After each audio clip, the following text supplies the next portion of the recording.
Kitt and welcome back to another episode. In this episode, I'm going to be tackling something I tackle once a year. When I put up the question tag to ask people on my Instagram what their assumptions of me are, a friend of mine, another content creator, sent me a message. I did this once and never again. I really don't care about people's assumptions of me. I laughed. I was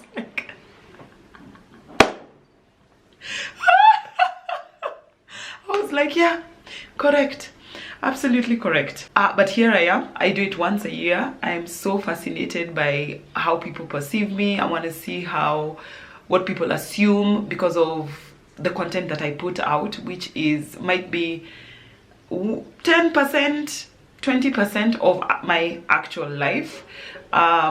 But very many people don't realize that many content creators are quite private people and we share only what we think that we should share. For me personally, there's things that I don't share, that I don't even talk about, that I'm not sharing. You know, the way people will be like, okay, this is my child, but I'm not going to talk about them. I literally don't even talk about them. So you would never know even to ask. You'd never know, you know, that's just the way that I like it. But anyway, I really hope you enjoy. Please like, please subscribe. And something very, very interesting and exciting news, I am now on Spotify. So please click the link if you're watching this on YouTube. Click the link and listen to me on Spotify. And yeah, my videos are now podcasts. Okay, let's get into it.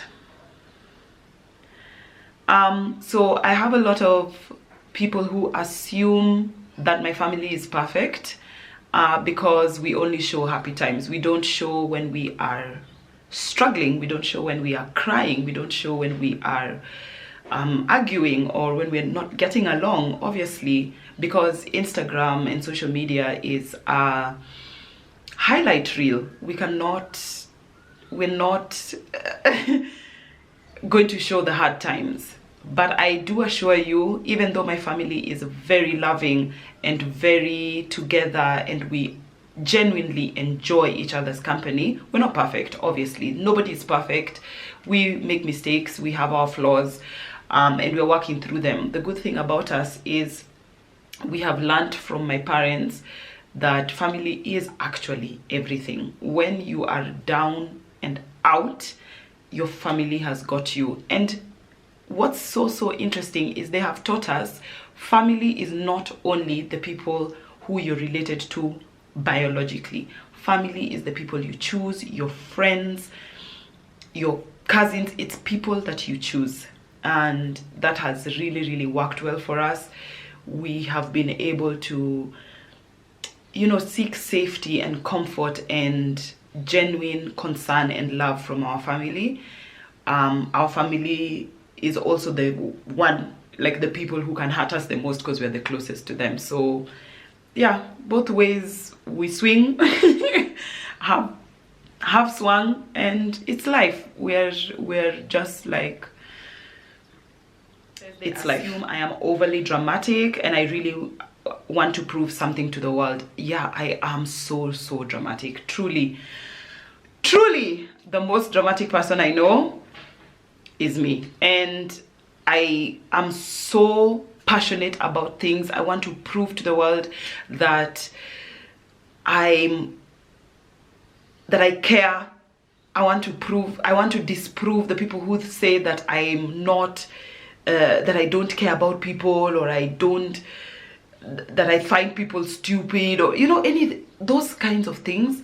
That's what I really want to prove, and I want to prove more so to myself than anything else that I can do it. I can make it, and I can, whatever it is that I want to achieve, I want to prove to myself that I can.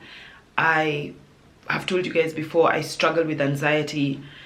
Sometimes I have feelings of doubt. I doubt myself. I'm like, am I really making a change? Am I really reaching people in my quest to create a safe space for women to be free to be anything they want to be by being free myself, and also educating with what I know. My biggest frustration is the women that I come up against who are like, you're too much, you're too much. And that's fear, that's trauma. And you'll even see that, like, black people in the West will put down other black people who are successful and are trying to lift up the economy and the community, because of that trauma of, you think you're better than us, you are going above and beyond what's expected of us, it's showing that I'm not doing that trigger. Yeah, so that's what's really frustrating. But I am, yes, absolutely overly dramatic. Sometimes I don't need to be as dramatic as I am, but here I am. The drama continues. A lot of people think I'm very friendly and very kind. About the friendly, I don't know how friendly I am. Whenever I meet someone, I am actually very, very kind. I'm one of the kindest people I know. I'm not nice. Now, there's a difference between nice and kind. Kindness is genuinely caring about people and people's well-being, even when they don't care about it. And niceness is about being liked. So fitting into a mold where people like you and you'll do anything to be nice, right? That's not me, definitely not me. But every time I meet a stranger and they come up to me and they say hi, I'm humbled. I'm like, yo, this thing is a real thing. Like, I'm making an impact.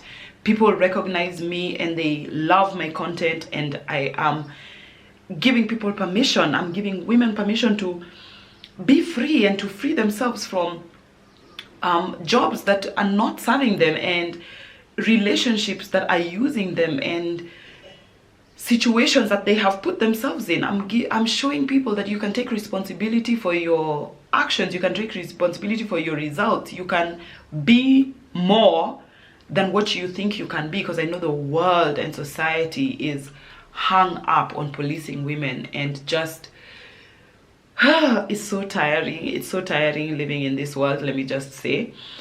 But whenever people come up to me, I do greet everybody. I am super friendly in that manner, but I'm so shy. So if I'm in a place with new people, chances are I'm not going to seek out anybody else because I'm scared, I'm shy. I wouldn't say I have social anxiety, but I'm just like anxious, I'm scared. So I usually just stick with one person that I might know, or one person that I came with. Yeah, this one comes up a lot. Every time I ask what people's assumptions of me and my family are, they say that we are rich. Now, this, I've had a thought about this, and I feel like in Kenya, we prioritize things more than experiences. So like cars, big TV, a big house, expensive clothes, bags, stuff like that are more valuable, are seen to have more value than going on holiday, eating at a nice restaurant, going like paying to play at like a jump, what's that place called, the trampoline park. So now in my family, we value experiences more, and because we're constantly showing our experiences, it looks like we have a lot of money to spend on experiences, when in fact it could be the same as your family, but your family spends it more on things like cars and laptops or new phones. Now, that's probably why people think we're so rich, when in fact we could be just like you, or you know, it might not be any different from the next family. But this whole idea of going to new places or traveling and this, that, and the other is seen to be expensive because people have not really done research on it. We travel to Airbnbs, we stay at Airbnbs, which is the cheapest place to stay. and then maybe some people, when they go places, they stay at hotels, and you know, you're paying for hotel, food, accommodation, and all of that, which if you stayed at an Airbnb would be much, much cheaper.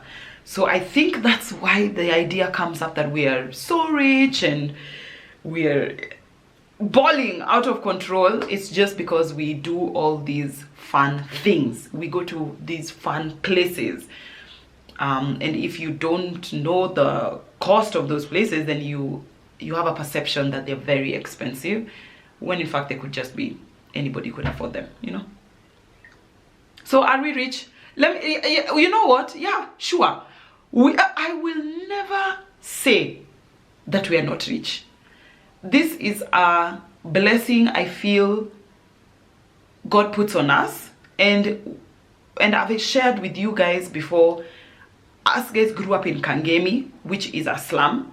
We stayed in a 2-bedroom house. We had like 6 adults living with us. We did not lack, but we didn't have. And the little we did have, we went to places. We went to parks. We went to different hotels, we traveled. We saw the country with the little that we did have. We didn't buy things. And I think that's where I came up with that whole thing of I value experiences more than things, because those are things that I'll never forget. I'll never forget being with my family and enjoying. I'll never forget that time a monitor lizard dove into the pool and we screamed so hard my dad almost drowned laughing at us. These are things that I'll never forget. Will I forget the car we drove? I literally can't remember. I will forget you know, the pencil that we had, or which Christmas gift. These are things that might never live on, but experiences, memories live forever. So based on that background, now we are rich, very rich, in fact, balling out of control. People assume that my parents have a loving, functional marriage, which translated to us guys having a loving, functional. You know what? It's very true. They have a very loving, a very functional marriage. But that's only me saying from the outside. I cannot speak about anybody else's marriage. Even though they are your parents, you have absolutely no idea what's happening in a marriage. The only 2 people that can say what's happening in their marriage are the 2 people in the marriage.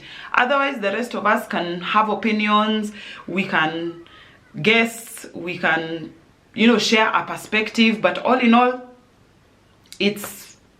we don't know. They are the only ones who can tell us. From my view, what I see my parents, how I see my parents being, is a partnership and a friendship that is so deep.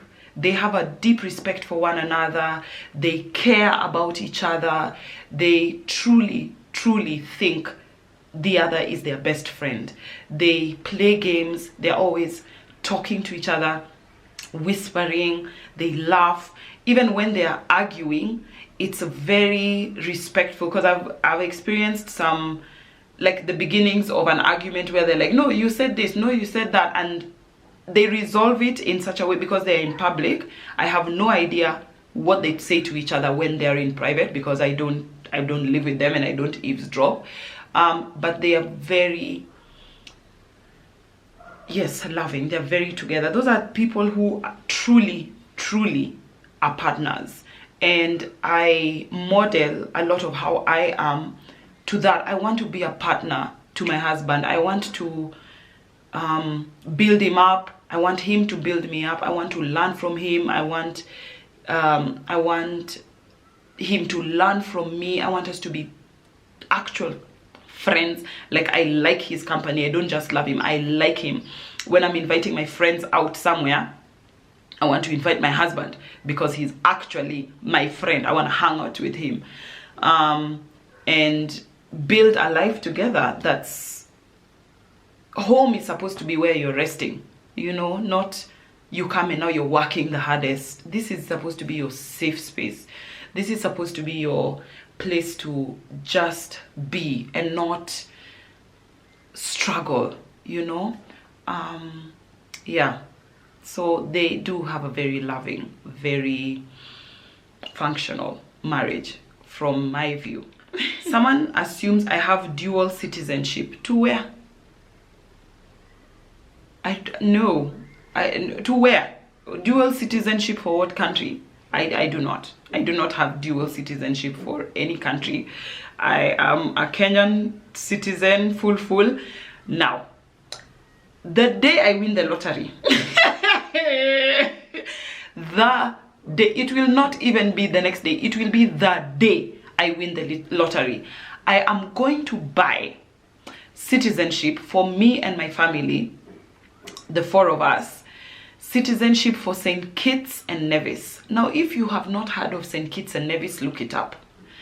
The citizenship of this country means that you can travel to over 150 countries worldwide, visa-free. Now, me as Kitt, I love to travel. That is my one thing. If I ever become a millionaire, you people will never see me again. I will be here, there, everywhere. But you want to meet? I'm out of the country. I'll let you know when I come back. I love to travel so much. Now, if I didn't have to worry about filling in applications, going to visa appointments, dealing with racist or whatever else visa employees, embassy employees, I would be everywhere. I'm going to buy that citizenship if I win the lottery. First thing I'm buying that citizenship. Then I will have dual citizenship. You can speak your husband's mother tongue. I cannot speak Kikuyu. I cannot speak Kikuyu. I can say a few words. Moriega. Nike. Nego kohora. Like, those are the only things.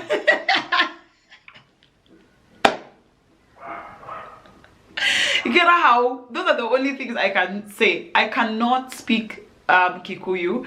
I can understand in conversation if I'm really paying attention, but if you ask me to translate what people were saying, I wouldn't be able to translate. So no, I can't speak Kikuyu at all. Very few things, very few words that I know, but other than that, no. Someone assumes I am still financed by my parents, but I'm working.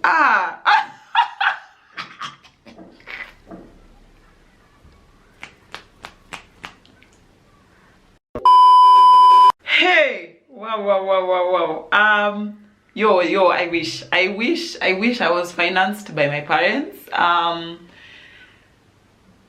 And you know what? I'm actually working on building that sort of dynasty where my children and my grandchildren and my great-grandchildren, 4 generations, will be living off of the money that I make. That's the kind of dynasty I'm trying to build. Like, you work for pleasure and you work for self-fulfillment, but you actually don't have to. You actually don't have, because great-grandmother Kitt's fund is going to pay for your kids and your children's kids. Like, that's the kind of dynasty and the empire I want to build. I'm working on it. And I know very many Kenyans are like, ew, why would you do that? And especially Africans, we don't like that thing of dynasty. You should start where I started because I suffered, so you should also start there. I'm not trying to do that. I'm trying to go the Indian way. I'm trying to do the Asian way, where they, like, you know, generations upon generations of wealth. That's me. That's what I'm trying to do, because I feel like that's what's promised to me, you know, by God Almighty, that the 4th generation are going to rise up and call me blessed. That's me. That I'll one day create employment for a lot of youth. Listen, I don't know if it's a lot of youth, but I will create employment for a lot of women. A lot. I am on a mission, and God help me to fulfill this mission and to fulfill this promise. I don't know why I feel like crying. I don't know why I've just caught my breath. I'm just so passionate. I feel like I just feel like women are, we're in prison. We're stuck. We're in prison. We need permission for everything. We can't even just live free. We're struggling. Oh, even in 2023, we're still being put down about things that don't matter. We're still bowing to pressure that doesn't even matter. Don't buy a car. What? What will your future husband think? Huh? So this is a prayer. You pray for me. So this might not be an assumption, but this is a prayer. Pray for me that this happens and that I'm able to create employment for many people, many women, lift families up, lift women up. Yeah, pray for me, that you are super organized. Yesterday I was telling my husband I plan ahead and then he plans behind. What I meant was I plan before the fact, he plans after the fact. I don't like mess. I just like life. I like things to happen in a certain way. And if they don't happen in that certain way, and this all has to do with, this is a trauma response because of anxiety. If they don't happen like that, I feel like I'm struggling and I feel like the life is not going to happen as it should. I feel bad and I feel sick. But obviously life happens. Even after you plan, life still happens. I like to plan to the point of, I plan until I'm able to leave space for life, and then after that I'm like, I did my level best. But then I never want something to happen and then I come out on the other side and be like, I didn't even do all I could do. I'd beat myself up for so long. You don't like being approached in public if you are with your kids. I actually don't mind it. I actually don't mind it at all. Absolutely, come say hi to me. I love meeting new people. I love meeting followers on the street. Just if you see me, even if I'm with my kids, come say hi. Hi Kitt, I'm a fan, I like your content. Whatever it is that you want to tell me, come and tell me. I absolutely love it. My kids find it so fascinating that people come say hi to me, and they find it very fascinating that people say hi to them. I would recommend that you say hi to me first and then speak to my children. Some people have just walked up to my children and said, hi Kendi, and I'm like, oh my god, who is that? Because I'm like, as a mom, I'm like, wait, what? Who are you? Stranger danger, stranger danger. Yeah, so I always recommend say hi to parents first and then, you know, to other people, to the children, so that the parents can feel like their children are safe. But I really do love it. That you are your dad's favorite child. Can you believe it? I am not my dad's favorite child. I'm so sad, but it is what it is. I am not my dad's favorite child. I feel like I have addressed this before on social media. And my dad's favorite child is the one he fights with the most. Tawi, hi, how are you doing? I feel like that's my dad's favorite child, for sure. They're the same kind of personality almost. They fight a lot. They are always arguing. Those two, they were made for each other. So yeah. This one is so interesting. You have a perfect marriage.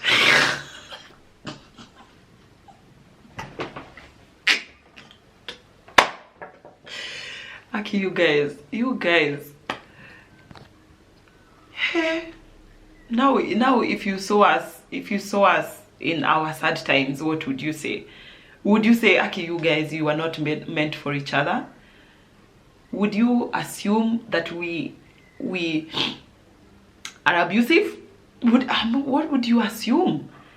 We have disagreements, we argue, we go to bed upset with each other, we wake up upset. There's some days we don't talk to each other at all. We are normal people. in a normal marriage. Now, our main thing is we try to fight every single battle with us on one side, together fighting the problem, so we don't fight each other. It's difficult, sometimes we fail, but we try to always come back to that. And we made a decision, we made a commitment to fight for our love, to fight for our friendship, and to build that passion and commitment and devotion to each other every single day. So we work at it. We go for dates, we do dates in the house as well, we do things together. You know, next in a few days, next weekend, we are going on a ride, because we both ride motorcycles. We love spending time with each other, and we carve out time to spend time. We carve out time to spend quality time with each other. So it comes off like we're perfect, because we are so loving and not afraid to show our love in public. But we're not perfect. We are normal like anybody else. I've had this a lot. Your kids are the most disciplined kids, and you're a complete family woman. I am a complete family woman. Family over everything. Family first. That's it. Like, I'm just like, it's you people first, then others. My children are not the most disciplined. They are children. I work at teaching them, what can I say? I don't want my children to be obedient per se, but I do want them to listen to me when I'm teaching them something. They know that I know more than them because of my years, not because of like IQ or anything like that. It's because I have more years on earth. I have experienced more. So I tell them, when I'm telling you something, listen to what you can learn from me. Because even when they're telling me something, I listen to what they can learn from, what I can learn from them. But I do need them to listen to me when I'm telling them about dangers of the world, because I need to keep them safe. That's my primary job. So when they listen to me quickly, it's so as to keep them safe. They know that when I tell them stop, they need to practice listening quickly, because I might tell them stop and not be able to explain quickly why I'm telling them to stop. So it's a good practice for them to listen to me when I'm talking to them, and to listen to instructions, especially. Listen to instructions quickly and then ask why later, because sometimes you don't have time to explain why. It's just something is about to drop on them. A car is about to pass. A child cannot disobey you while they're running into the street and ask you why. How are you keeping them safe? So that's kind of what I teach them.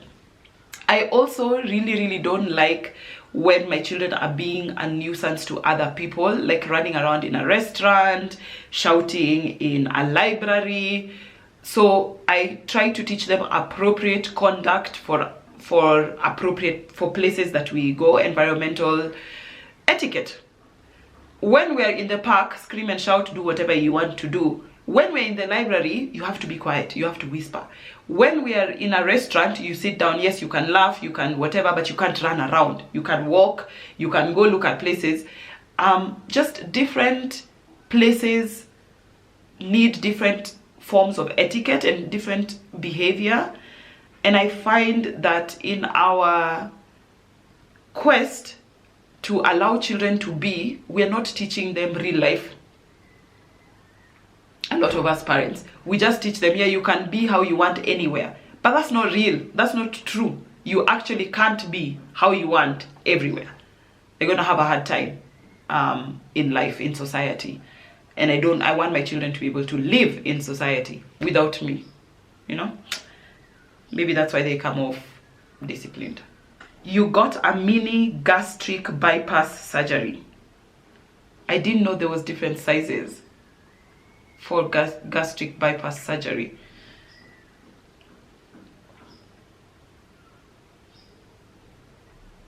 Are there different? I have to Google that. Are there different sizes of gastric? I thought it's just you either get one or you don't. Wait, let me just. Mini gastric. Wait, guys, I'm actually looking this up. Okay, so there's a gastric bypass, gastric sleeve, gastric balloon, allurion balloon, bowel irrigation. Okay, well, that's an interesting assumption to have. I was not big enough to have a mini gastric bypass surgery. I think you have to be a certain weight to be able to be considered. I'm not sure if like hospitals are doing it in Kenya for beauty. I think they're still doing it for health. So I wasn't big enough to be able to qualify for that procedure. Yeah, so I'm assuming you're saying that because I lost weight. Yeah, no, I just stopped overfeeding myself. I stopped overeating, and that actually did the job. That did the job. So no, I did not get a gastric bypass. I just stopped eating as much. You throw shade to your friends indirectly. Why? Like a frenemy?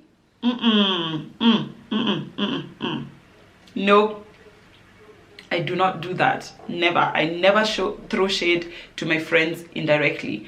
I throw shade to my friends directly to their face.